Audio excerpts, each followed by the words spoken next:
அஸ்ஸலாமு அலைக்கும் வரஹ்மத்துல்லாஹி வபரகாத்துஹு.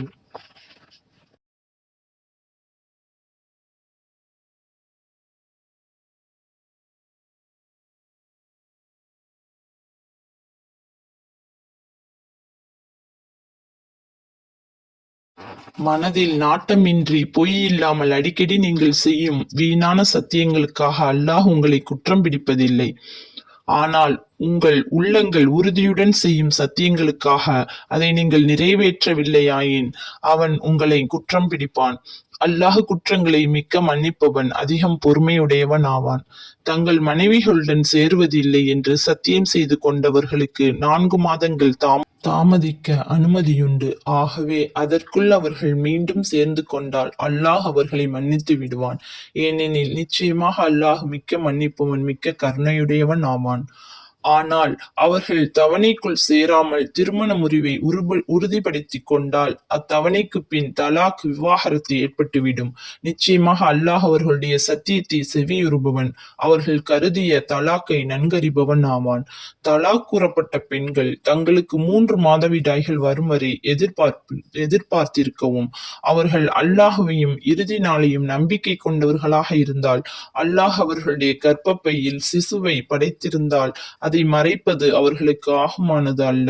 தவிர ரஜையான தலாக்கு கூறப்பட்ட அப்பெண்களின் கணவர்கள் சேர்ந்து வாழ கருதி தவணைக்குள் சமாதானத்தை விரும்பினால் அவர்களை மனைவியாக திருப்பிக் கொள்ள அக்கணவர்கள் மிகவும் உரிமையுடையவர்கள்.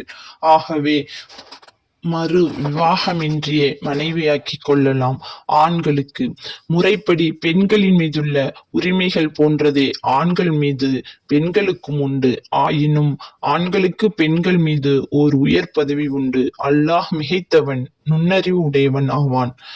ரஜையாகிய இந்த தலாக்கை 2 முறைகள் தான் கூறலாம். ஆகவே தவணைக்குள் முறைப்படி தடுத்து மனைவிகளாக வைத்துக் கொள்ளலாம், அல்லது அவர்கள் மீது ஒரு குற்றமும் சுமத்தாமல் நன்றியுடன் விட்டுவிடலாம். தவிர நீங்கள் அவர்களுக்கு வெகுமதியாகவோ மகராகவோ கொடுத்தவற்றிலிருந்து எதையும் எடுத்துக்கொள்வது உங்களுக்கு ஆகுமானதல்ல.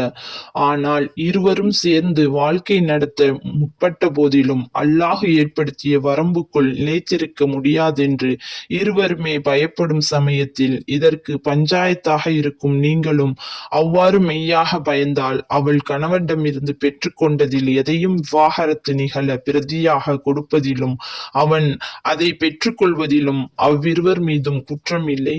இவை அல்லாஹ் ஏற்படுத்திய வரம்புகளாகும். ஆதலால் நீங்கள் இவற்றை மீறாதீர்கள். எவரேனும் அல்லாஹுடைய வரம்புகளை மீறினால் நிச்சயமாக அவர்கள்தான் அநியாயக்காரர்கள்.